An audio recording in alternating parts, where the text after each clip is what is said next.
Good afternoon, everyone. And it's great to have such a power-packed panel here to give us a perspective on all aspects of the budget this time around and its implications for industry. But let me start off with you, because there was, in fact, plenty of chatter around tourism this time. Do you feel the finance minister has actually listened to all the feedback, perhaps, that the industry gave her over the last couple of years? Not really. Not really. I mean, they've reiterated that tourism is important, but I think this government is probably more focused on manufacturing right now as a source of employment. I live in hope, so maybe next year. Okay, all right. Navneet, let me come to you in terms of, the market reaction and the kind of buzz we saw post-budget. Pre-budget, we heard that it was a non-event, but I think the fact that there were no negative surprises and the fact that she did actually give a boost to Capex positively surprised the street. No, I think budget is for the Amrit Kal, next 25 years, so we should not evaluate based on the market reaction over the last couple of days. There are a variety of other variables that impact market. But I think looking at the budget, analyzing it, I will use three words: credible, continuity, and conviction. Credible in terms of budget math, continuity, whether in terms of enhancing the tax to GDP through simplification, digitalization, formalization of the economy, changing the expenditure more tilted towards capex rather than revenue, using the DBT to make the best of the revenue expenditure, particularly subsidies, ease of doing business, ease of living. All of that is like continuity. And conviction, I would say that when the world is going through so many challenges, having a conviction that over the next 25 years, India has a real opportunity of becoming a large, developed $20 trillion economy. An important part of that is not only a size of the economy or the per capita GDP increase, but also can we create an example of becoming one of the most sustainable, equitable, inclusive society. I think that's where I would say the conviction. So full marks. Kunal, let me come to you and your overall views on the budget this time. Yeah, I think I'm usually asked about what do startups think about the budget. So I'll I actually feel whenever I'm asked this question about what is the startups view on the budget, I always say, look, we have to revisit our assessment of the terminology of startups, because the budget caters to all sectors of the economy, as do startups. So from whether it's infrastructure, financial services, fintech, or education, manufacturing, hospitality, startups transcend all these sectors. So I feel that in this budget, obviously they were conservative, given the market conditions globally, but at the same time, there's enough for growth also across sectors, whether it's agri-tech, manufacturing obviously got a lot of focus. So overall, I would say it was from the startup lens, it was all very positive. Okay, so talking about growth, let me go back across to Parvesh and get a sense, because it's really your sector that saw the biggest boost. Were you happy with the budget this time around? I think a lot of positives, a lot of capex allocation, long term, lot of projects are being shown. But I think the bigger things, which to my mind is, I think the momentum of the last few years has been picked up. More has been added, and I think it actually bodes well for the future years, because I think they're going to add more and more money. So I think we are in a very, very good period as far as the infrastructure is concerned, whether renewables, whether it's rail, whether it's road, whether it's airports. There was a lot of it, and particularly green energy. So a lot about environment has been said. I only have a couple of small, if I have to figure out I have to say something which is not that great. I don't know why they had to touch the InvITs. They touched the InvITs, which I don't know why they had to touch the insurance. And I'm not sure the capex which has been allocated, there is a ready absorption capacity of that much of capex. So actually, it's a bit of an over allocation of capex, but the enthusiasm is very nice.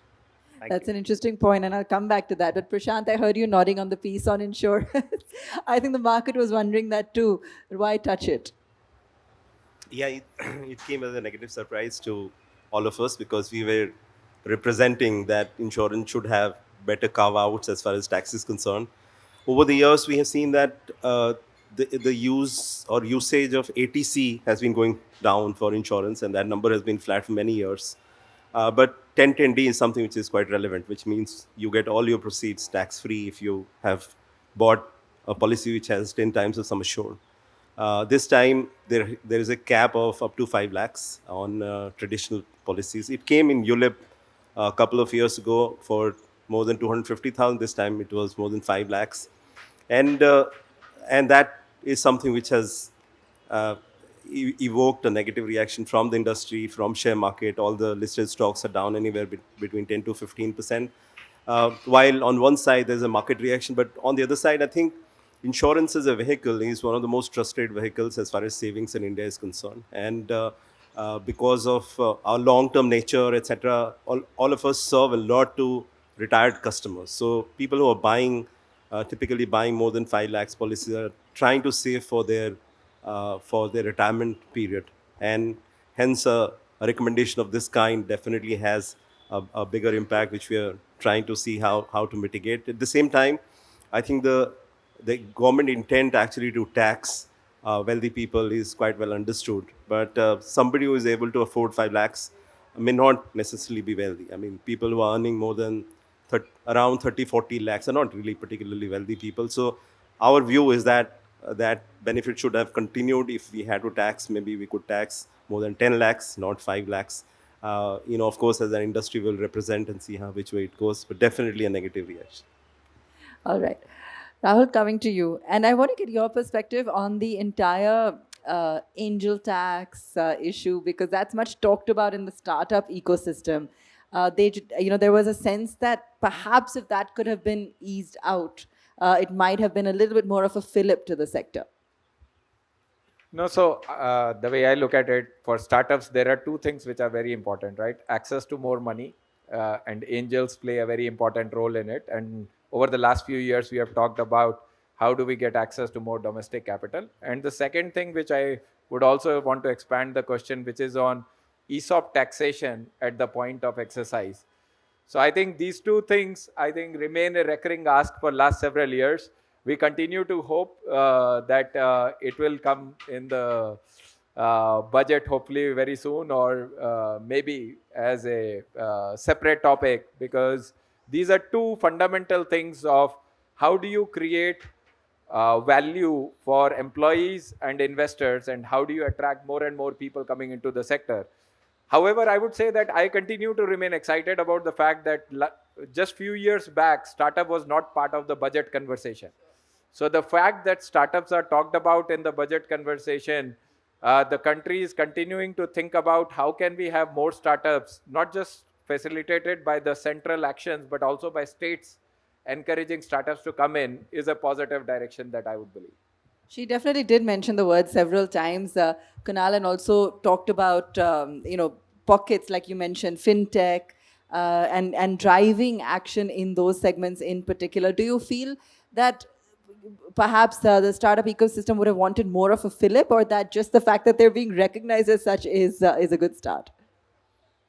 I think we are past the point of, while I agree with Rahul completely, when I started 15 years ago, startup was not even part of the parlance in India, where it was like either you got a job or you maybe started a company. What is this startup thing? But obviously now it's part of national parlance, and the smartest kids out of the best colleges want to start up, and they already start up when they are in college, compared to something which is, it's like something you would irregularly see in the world.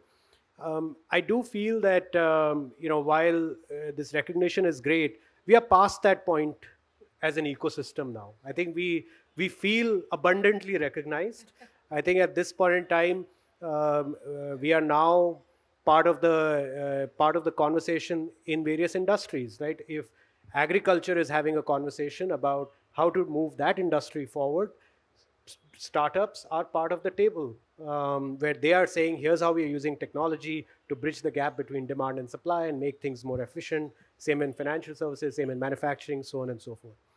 One area where I do think, which has been a constant ask from our industry, which impacts employees, investors, sentiment, flow of domestic capital into startups, is the equalization of the long-term capital gains tax on unlisted equities to listed equities. And today there is actually a benefit. If you invest as an overseas investor in an Indian company, you get a lower tax rate when you sell your shares in a startup versus if I invest in a company as an Indian resident in the same startup, which sounds a bit, inconsistent with what we would want to do as a country, where we would want to have the same level of tax so that there is no disincentive for domestic investors to invest in startups, which today, unfortunately, is the case. Okay. All right, let me come back to the startup segment. But Patu, let me bring you in here. And while you said that perhaps she hasn't yet heard the industry's call, we've been seeing a fantastic set of numbers coming in across the board when it comes to tourism, hospitality. Right now, the economy is looking good. Do you expect that optimism to remain? Any sort of uncertainty or gray skies on the horizon? Or are you also confident, given what the finance minister also outlined and the kind of boost she's delivered in the budget, that things will remain on track? See, our industry is in the discretionary sector, and I feel that other than some new black swan event, I see the next 4 to 5 years for the hotel industry as just an upswing. So, in this industry, in fact, in the tourism industry, I just see positive waves going forward. In the hotel industry, what I find interesting is that, for those of, I guess nobody is in the hotel industry except me. You make in 10 years, you make 80%, it's Pareto, 80% of your profit in 2 years, which is the top of the cycle. So it's a bit like a commodity cycle. And that's come finally after 14 years. Okay. So what I see happening is that every hotel company in India, so there's a saying, at the top of the cycle, gadhas and ghodas run at the same pace. So here, everybody will run. Of course, there will be differences, but my view is the next 3 years, and perhaps 4, till supply comes in, you are going to have a period where every hotel company in India is going to make a crazy amount of money. Fantastic. And where do you see that growth coming from in terms of segments, or would it be across the board? So here's the interesting thing. I find that, nobody in his right mind wants corporates as your customers because they buy large amounts of inventory and give you very low rate business. So what you really want is retail. One is it protects your brand, expands your brand, and it's very difficult to shift a retail customer, whereas a corporate can say tomorrow we've signed, a contract with somebody else. What's growing very fast? So if I break this sector, where does growth for the hotel industry come? It comes from the services sector. So if the GDP grows at 5%, but the services sector grows at 10%, and within that, say technology, financial services, and so on are growing at 12 or 15, the hotel industry grows at 1.5 times the services sector. Okay? And now supply is going to grow at roughly 3 to 4% for the next 5 years. You can project that because supply takes 5 years to get ready. So what I see happening is there's a 15% supply demand growth, a 3% supply growth, 5% supply growth, and for every 2% difference in favor of demand, it's like the oil industry. A 1% increase in demand is a 10% increase in price. So if I project 1.5 years from now, the average cost of a hotel room will be double of what it is today. Wow. Okay, and that's operating leverage because there's no increase in cost. You'll see it from Q3, Q4 as companies report. Okay, so I guess my next question then would be, Navneet, do you see spending power? Do you see that demand? Do you see all the factors in place for that kind of demand to match what Patu's saying? Very clearly, I think over the last several years, we have seen a majorly consumption-led growth, but 1/3 of the economy, which is investment, and that you split between government capex, corporate capex, and household capex. Within that, government is surely leading from the front. The corporate capex, I think looking at the cleanup of the balance sheets over the last couple of years, now banking sector's balance sheet is in a great shape to lend money, and with capacity utilization increasing and the other opportunities coming from in a geopolitically realigning, in a demographically diverging, and a digitally redesigning in a decarbonizing and a deleveraging world. India is clearly an oasis of hope, and I'm sure we are going to see that. Household capex has been increasing, particularly on the real estate side. Maybe higher rates may dent some bit of it, but otherwise, structurally, I think we are moving in a right direction. When that happens, you have a more sustained increase in consumption.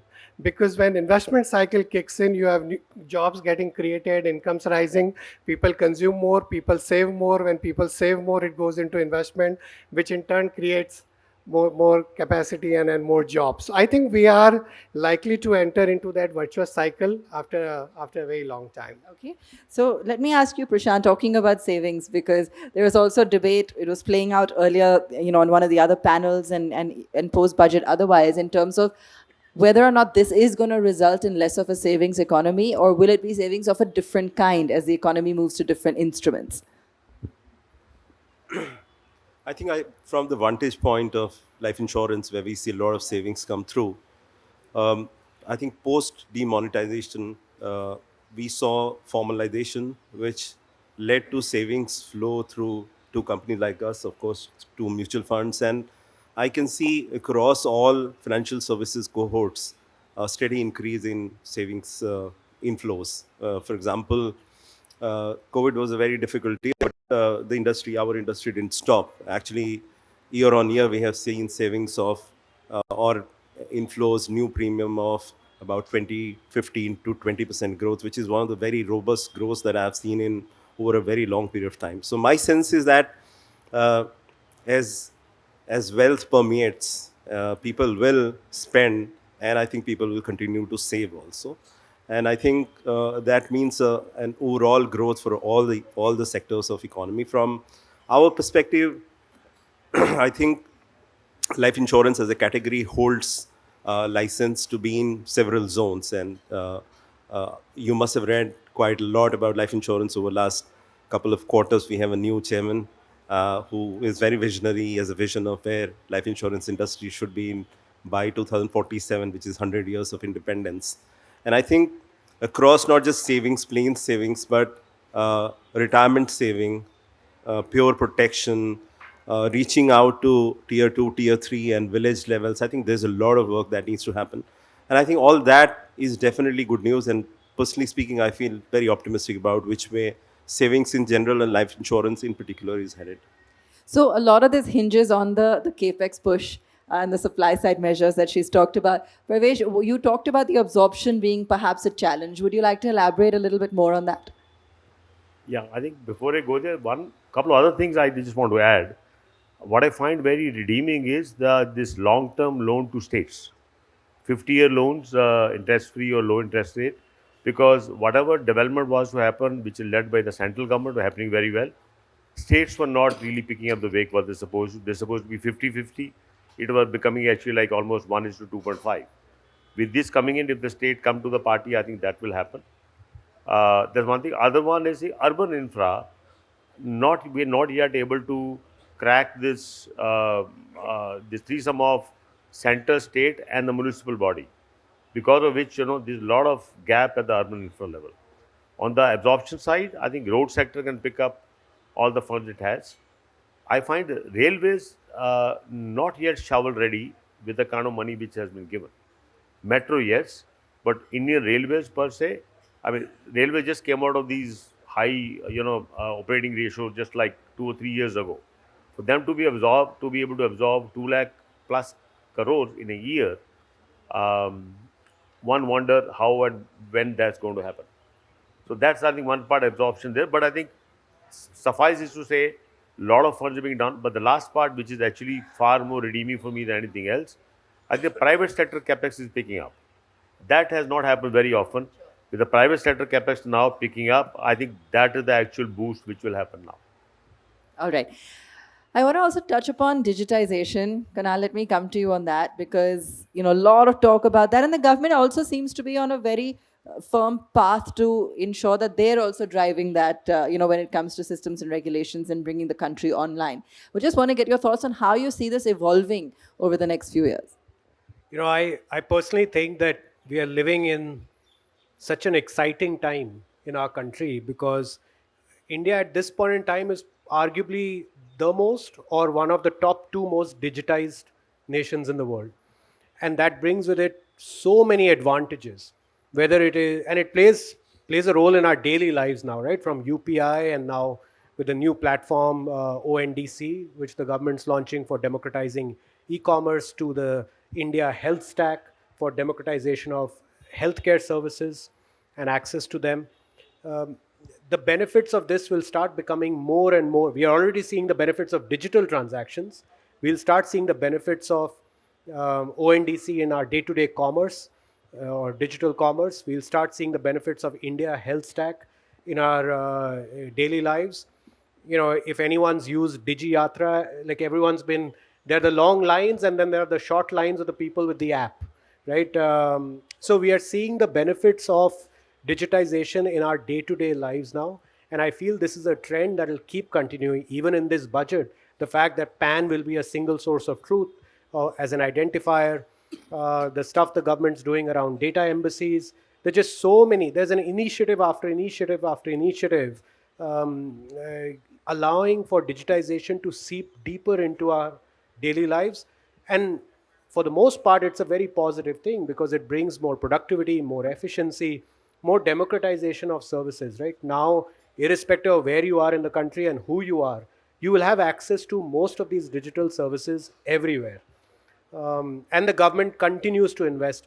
I think the amazing thing in India is that on one hand, we obviously have to take care of the almost like 1 billion people who don't have access to all the resources many of us more fortunate have. But at the same time, in the quest to provide them the requisite welfare, they are not falling behind in modernizing the country. And not only modernizing, but staying at the global forefront of digitization. So it's obviously a very, very positive trend going forward. I think it's an underappreciated fact. There is a saying you don't realize when you're part of history. Our transformation from the most data poor society in the world to the most data rich society in the world is so underappreciated. The reality hasn't sunk in what it has done and what it has the potential to do over the next several years. Okay. Rahul, any closing comments before we wind up this conversation? No, I think Kunal made a fantastic point. So we are probably going to become the, on population basis, we might be already the largest digital country. And we, as a government, as a private sector, have taken it up that this is the way the modern India will be created, using a digital first approach. And I think it is super exciting next 10 years. Fantastic. Gentlemen, thank you so much for your time. It was great to hear from all of you, expert perspective coming in, from across industries and overwhelmingly positive with an eye to a future growth story that's going to propel India. Thanks so much. A big round of applause, please.